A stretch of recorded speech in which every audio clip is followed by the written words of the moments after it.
Hello class, this is your instructor Dr. Mayas, and today's topic is absolute dependent motion analysis of two particles. Now our goal is to relate the position, velocity and acceleration of particles undergoing dependent motion. And the dependent motion means that the motion of one particle depends on the motion of another, and that motion is deterministic, where there exists a relationship that dictate or that define this relationship. So what we will learn is how to derive the velocity and acceleration from this position relationship that we will derive for every example, and also we'll move on to section 12.9, which I don't have a presentation, but that is the relative and absolute positions. Moving forward, as a reading assignment, as we used to do in a class, when a particle or when particles are interconnected by a cable, the motion of the particles are said to be always dependent. So the answer is B for the first one. The second reading quiz, if the motion of one particle is dependent on that of the another particle, each coordinate axis system for the particles is said to be or should be directed along the path of motion. So the answer is A.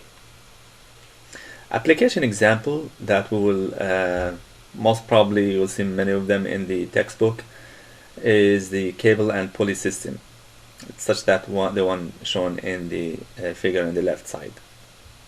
Suppose that this cart or mine car is driven by a motor M, and we are interested to relate the speed of the motor, which is defined by the moving point P, to that of the car velocity A. So how would we use this cable system provided by the cable arrangement with the pulleys to define this relationship between the moving particle P and the moving car A? So it's important to establish this relationship so that we can know the velocity and acceleration, which will also give us later on an idea how much force is acting on that car, or how much power requirement for the motor, and so on.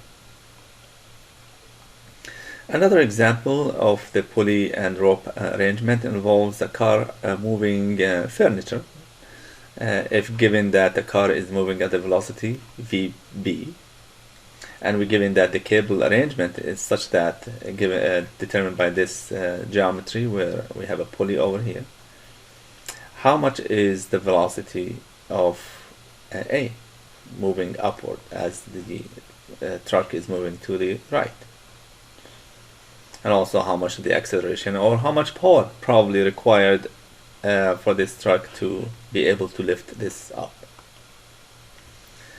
So as you will see, I will depend a lot on the presentation file and then move into my handwriting, simply because it's good to look at the illustration and then have an idea what we are trying to achieve here.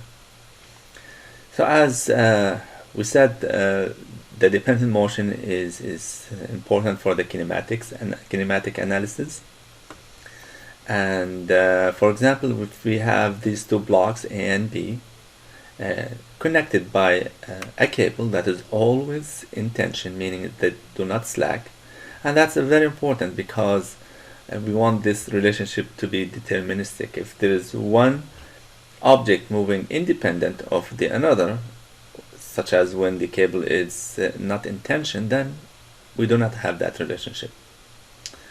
Now, as you know, the motion of A, whether it's going upstream or downstream, will cause the motion of the block B downstream or upstream, respectively. And simply, we can say that if block A move downward along an axis SA, let's say if SA displacement was, for example, 1, we expect that block B will move also by the same amount, 1 meter, but in opposite direction. This moves down, this moves up, same magnitude. Now there is a simple procedure we'll use to mathematically define the position coordinate system with respect to a datum. Now a datum, which we call it also a reference point, is always fixed in the space, meaning it doesn't move. And for that, you define the datum, which is a line that passes through a fixed point. We define it by, for example, in this case, we figured out that we needed 2 datums to define the motion of block A and block B, but both of them are fixed. Both of them passes through this point. And it's not always necessary that the datum should be passing through the same point, as we will see in other examples. Now, it's up to you how you define the positive and negative side of the displacement. For example, if we choose that this datum over here defines the displacement of block A, that block A moving away from that datum, meaning downstream, could be a positive, then we have to indicate that. Similarly for block B. Block B, in this example, is defined in reference to a second datum, where SB defines the position of that block B at any time and is positive as it's in this side. Great. Let's consider this example and try to establish that mathematical relationship, given that we have established 2 datums to describe the positive displacement of block A and block B. Now, one relationship that is fixed in this problem is the length of the cable. Let's call this cable let's consider that this cable has a total length called LT. Now we know no matter what A and B moves, as long as they have a tension, this length always fixed, constant. Therefore, we have a relationship.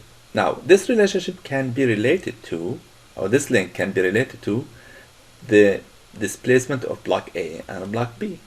Well, we can simply say the length of the cable, LT, is broken down into several pieces, segments.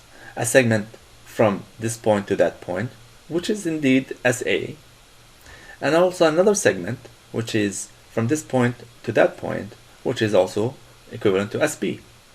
There is a small segment CD, which is the interface, or it's the contact between the cable and the pulley, which doesn't change because this red color, as you can see, no matter what this cable move or these blocks move downward or upward, this contact still or remains same. So therefore, the total length can be SA plus length SD plus SB, where SA and SB is provided positive in this direction. And that's exactly what the relationship will be using. So keep this in mind, that this is a constant, this is changing, and that changing, but all together have a constant value, LT. So if we derive this relationship, you expect that this side, which is constant, to be 0, and derive this left side with respect to time, will give you the velocity of A plus derivative of a constant, LCD is a 0, plus a velocity of B. So therefore you will end up by saying, well, we have a velocity of A plus the velocity of B equal to 0, and that's, when you rearrange, it's going to give you velocity of B equal to negative velocity of A. Simple as that. And you can also apply this to the acceleration by taking another derivative of this equation. This will give you a second derivative of the position, or first derivative of the velocity B, which is the acceleration A, or acceleration B, and also equal to negative acceleration of A. So with this, simply, that's what it means. Now, depending on the problems we'll be using, the complexity increase depending also on the number of chord and the pulley arrangement. Let's take more examples and try to find this relationship. Now, one of the tricks probably or puzzles you will be facing is, how can I use my datum? How many datum I can be using? Now, by practice and by giving you some hints, hopefully you will be okay solving any example. Now let's consider this arrangement. Well, we have here one long cable. It starts from this hook and passes through the first pulley. This pulley is directly attached to a block B, so which means that the movement of the center of that pulley is exactly equal to the movement or displacement of that block. So whether we represent the moving block by this point or that point is the same. And then this cable passes through another pulley which is fixed. Now notice that this pulley is moving up and down depending on how A is moving. However, this pulley is fixed. So it's a good indication that we could use this pulley as a datum. Now, because we want to monitor the movement of the blocks vertically, it's important to establish a datum that is orthogonal to the motion so that we can measure with respect to that reference point, which is datum. Now, this cable also extends, so from here to down to here, this height doesn't change simply because this pulley is fixed and this pulley is fixed. So therefore, we have a height which is always fixed, part of the total length of the cable, and also we have a block A, which is also moving, but its motion could be or should be or must be described by a reference point. I cannot use that datum simply because the motion is to the right and they are not orthogonal with that. So I have to establish another datum, which I will use a reference line that is passing through a fixed point, and I will use it over here simply because this is going to help me break down the length of the cable into positions or displacement that relates to the block A and block B. So we'll keep that in mind. Look for references that is orthogonal to the motion and that will help you establish a relationship between the length, total length of the cable and the positions or the displacement of this cable. Great. Now, the problem is simple, becomes after we establish this datum and that datum. Now we will say that this block as A is its position at any point is called as A, which is measured positive to the right, and also we'll say that we have another datum that passes through this pulley. It's fixed over here and it's monitoring the position or displacement of block B, which we agreed that it's sufficient to say the motion or displacement of block or the pulley. Now the next step will be relationship between SB and SA, and that simply is obtained by relating them to the entire length. Now this entire length can be broken down into segments. A fixed segment from red one, which doesn't change. At this segment from here to here, where it's passing through the center, which is changing, and this is SB. Another segment, which is the contact, and we said contact doesn't change, call it LB. And then another segment, SB. Another segment here, call it LD. And then another segment, which is from this point to that point, call it H. And finally the segment SA. So overall, all of that is going to be equal to a fixed length LT. LT therefore is equal to SA plus H plus some length LD plus SB plus LB plus SB plus, let's say, LF. Okay, let's look at that again. So so the total position is, as you can see here, all of this. In fact, these small negligible, you can add here another constant, but it doesn't matter because simply we have a constant and we have a constant, so when you move them to the other side, can be combined in one constant. So anyway, so we have SB plus SB, this is the two moving part, plus SA.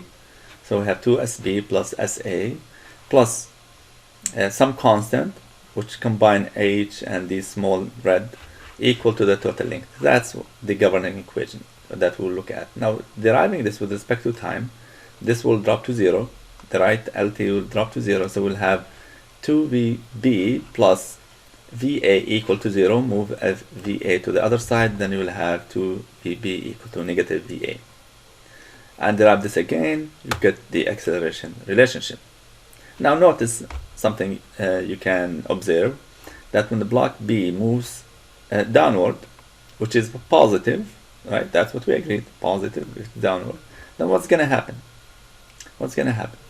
The block A, if it's moved downward, we expect the block A will move to the left, right? To the left. And simply that can be observed from this relationship or from that. Velocity will give you an indication how or in what direction the block is moving. Alright, so now someone will come up and say, what if I use some different data? I know in this problem we chose that one and that one. Well, you can choose any datum as long as they satisfy the requirement, do not move, and they can help you calculate the total length. For example, let's take a look at this similar problem, but we have chosen a different datum. We have a datum here, and we have a datum here, and we have a datum here. And let's suppose that I'm using this datum to describe the movement SB. Now, as you'll notice that the total length again will be broken down into this portion and that portion and that portion, right? And this is, we know it's fixed. So definitely we have an SA plus H plus these red ones plus these two segments. These two segments, now the easiest way to describe it using this datum system is it's equal to the distance from here to here minus distance from here to here, which is H minus SB, and there's two of them, so it's 2H minus SB, right? Now derive that and you're gonna end up with the 2VB equal to VA. Now I know you will say, well, in the other one I have a negative, but again, a negative is with respect to what is the positive direction you chose for your datum. For example here, and it's not gonna change how the object will move, it's just how you describe it in your answer, because the movement of this downward will make this block moving to the left. And let's examine this over here again. If this move downward means this is block B is a negative because its positive is going upward, and then this relationship means that the block A 2VB equal a negative. So definitely block A, as this is moving downward, this will move to the left, which is similar to what we found over here. Alright, now let's expand and define steps and or procedures so that we can solve any set of problem. Now, what are the procedures is as follows. First, for any given problem that have rectilinear paths, which means that we can describe the motion of this particle using Cartesian coordinate system or rectilinear path motion. Then the first step is to define the positive coordinate system from a fixed datum and along the path of each particle. So as we mentioned, this has to be along the path of each particle. So the datum is orthogonal to the path, and the path defines where is the object or particle is at, and we have to indicate what is positive means to it. Now we relate the position coordinate to the chord length segment of the chord that do not change in length during the motion. So which means anything that has no significance or doesn't really change in length, we leave it out, or you add it as a constant, and then when you derive it, then it's gonna be 0. Now if the system contains multiple chords, not one, we will have multiple equations as well. So for each cable we expect to have one equation or one separate equation. We differentiate the position of each cable equation, and it will give us a velocity equation, and also we derive again, we get the acceleration. Let's take a look at this example which illustrates what we just talked about. Now this problem has 3 pulleys and a weight B. We have 2 cables, a cable which is defined by this long or by this ADC, and it's hooked, and someone is, or a hand is pulling it down. As this is pulled down, C will move also, it will move up, which will also cause B to move up. But B, or we have another cable which starts from the hook here and goes back to a fixed hook. So definitely we have 2 cables. Now the natural way to solve this problem, we said, establish datums. A datum that passes through a fixed point that define the motion of the path. So definitely I need to establish a datum that will define the motion of A, motion of C, and motion of B. Now luckily we don't need many datums here, just one will be sufficient, because all of them are have a rectilinear motion in this up and down. And that's all, that will be sufficient. So let's see how this all works for us. Okay, so datum that passes through a fixed point, this is fixed. Then I need to define the interesting points that are moving in this assembly. The first one, I shouldn't forget that the hand is moving, so I have a position positive. So positive is SA. It's going from here to here. Any movement downward means a positive. Second, I have the free pulley, which is moving up and down. Its position is defined as C, and it's positive downward, as well as the block B, which is attached to the same third pulley here, so sufficient to describe that motion with the motion of that center, which I will call it, or I will describe it by position SB. So therefore, that's the first step. Second step is, alright, now the chord relationship. So we said we have 2 equations can be obtained by looking at the chord 1 and chord 2. Chord 1 is the short cable, and chord 2 is the long cable. Now, since we are given a datum over here, the position is used to look at the moving particles, which is point A, and it's positive downward. We have the free pulley, and it's described by SC, which is moving downward or upward, so it's positive downward. And also the block B, which is same as the center of that pulley, is described by SB.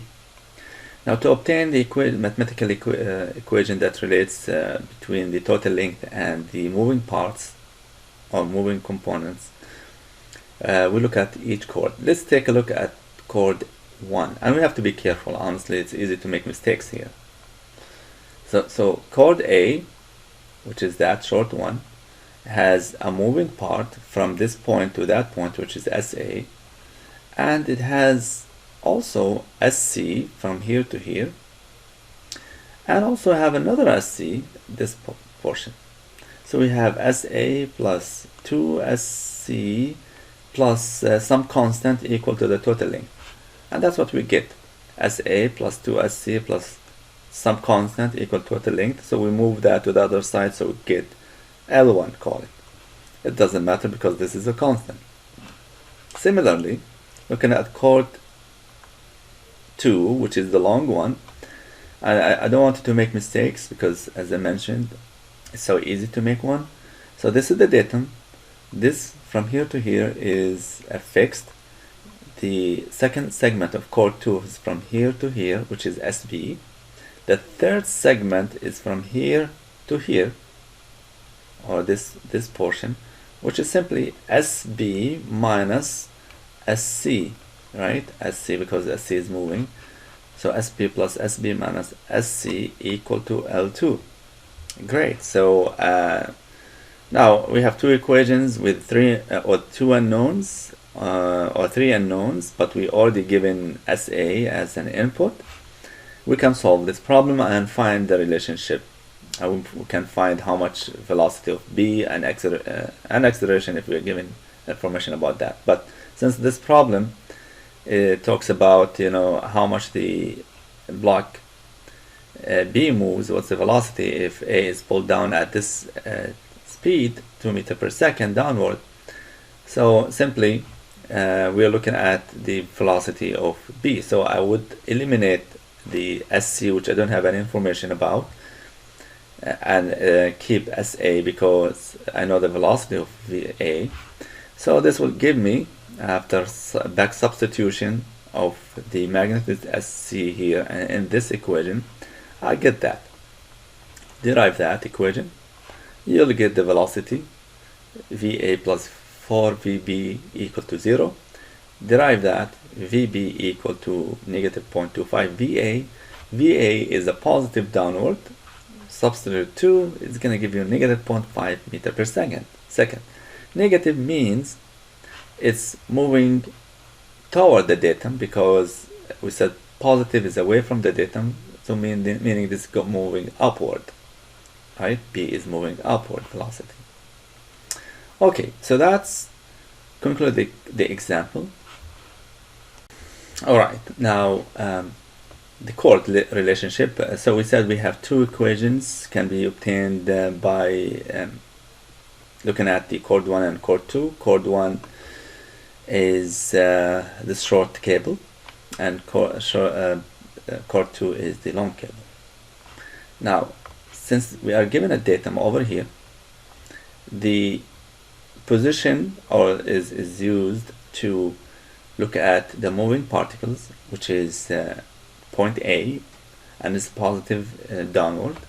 We have the free pulley, and it's described by SC, which is moving downward or upward, so it's positive downward.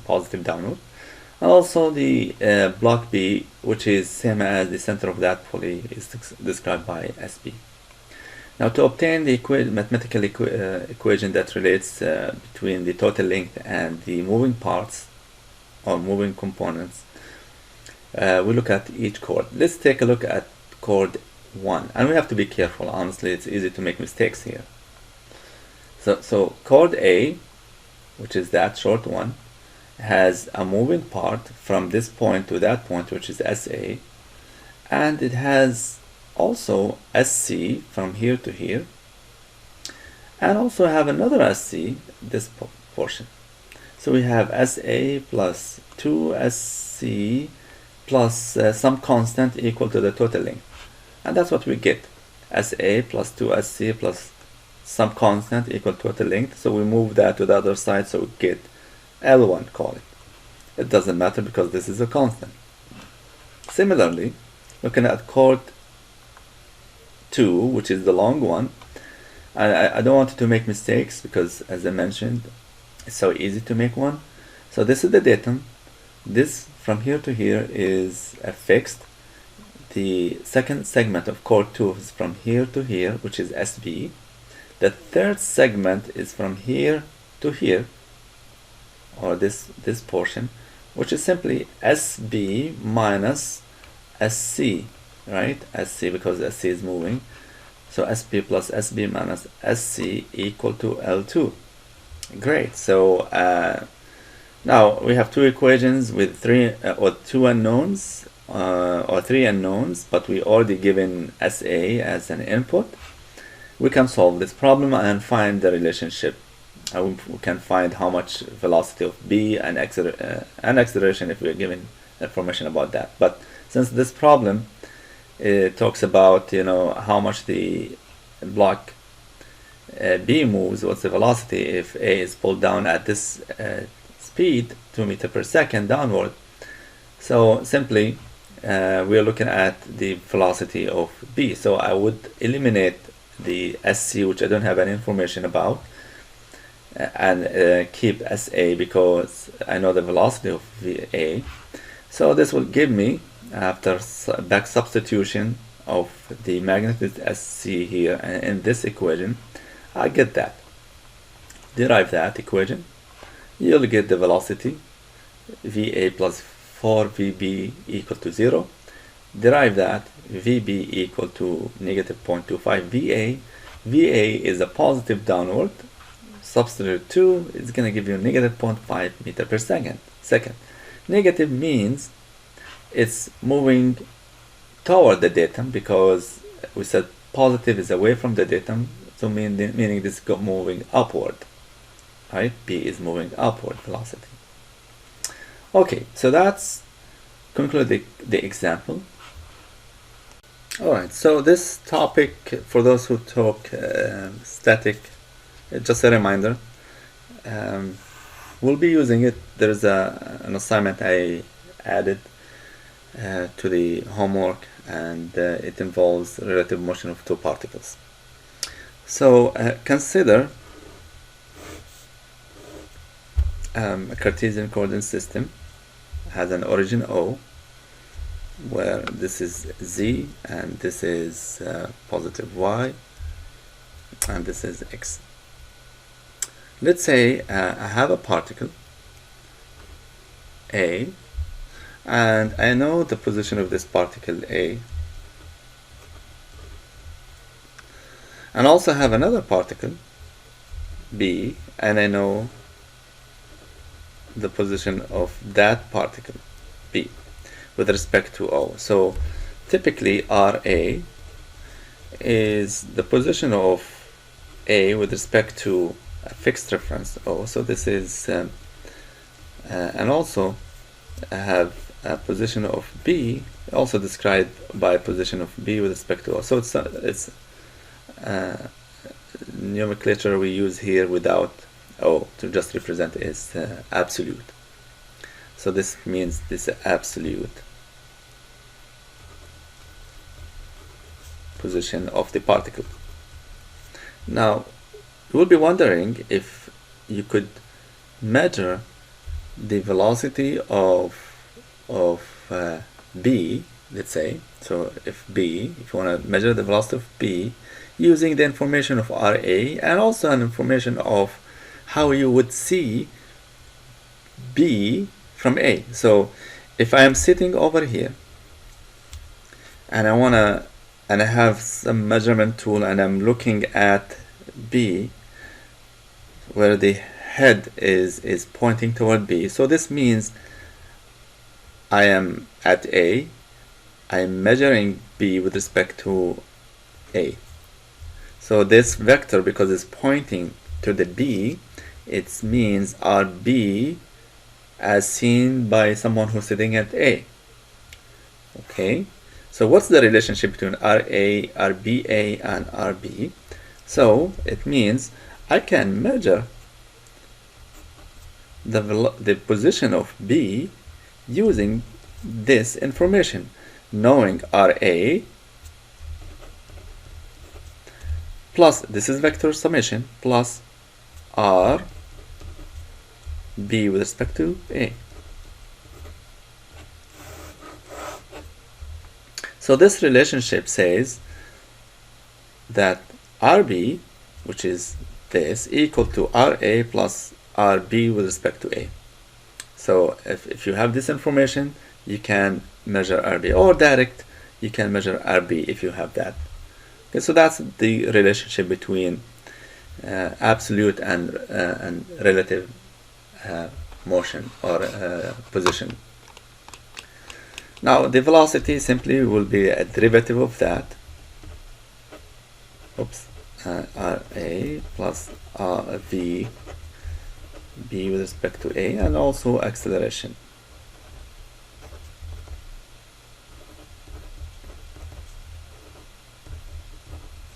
Okay. Alright, so that's what it means. Now, how do we use it? Before actually how we use it, some reminders of relationship between the vectors. R B with respect to A equal to negative R A with respect to B. So, which means if you flip this head tail, it's gonna carry the same magnitude, same unit vector, but the unit vector is flipped, is opposite. Okay, and same applies for velocity and acceleration. So same as velocity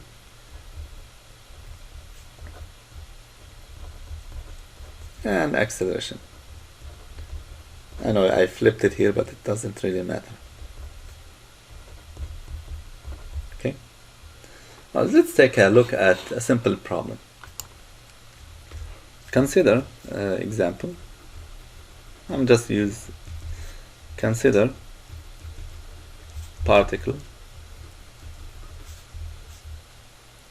A whose position is RA equal, I'm gonna use components, so in 2I plus 3J, and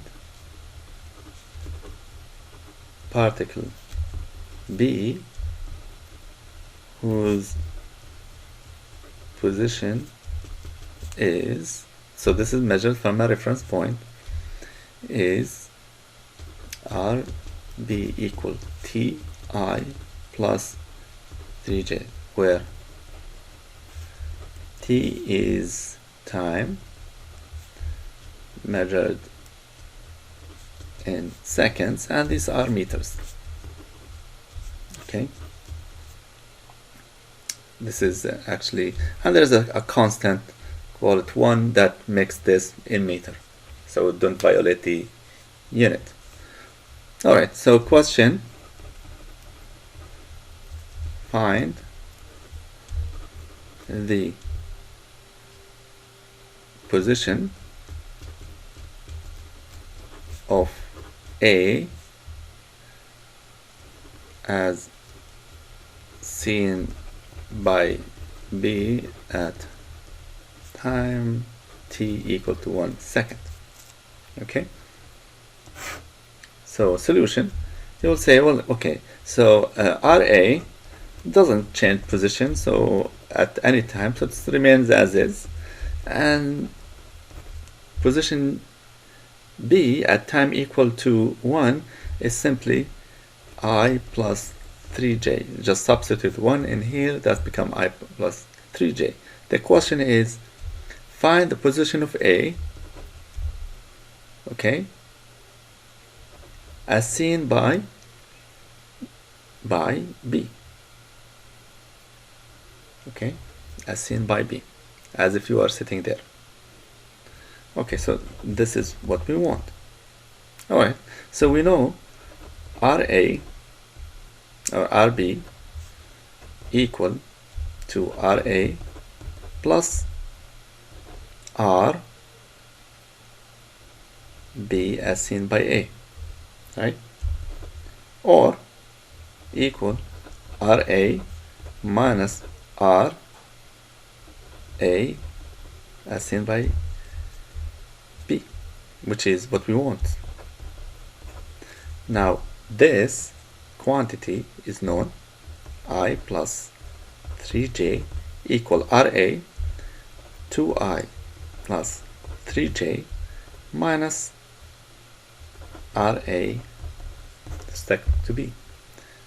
Move this to the other side, rearrange and group. So what we get is RA with respect to B equal to 2i plus 3j minus I plus 3j, right, equal to 2i minus I plus 3j minus 3j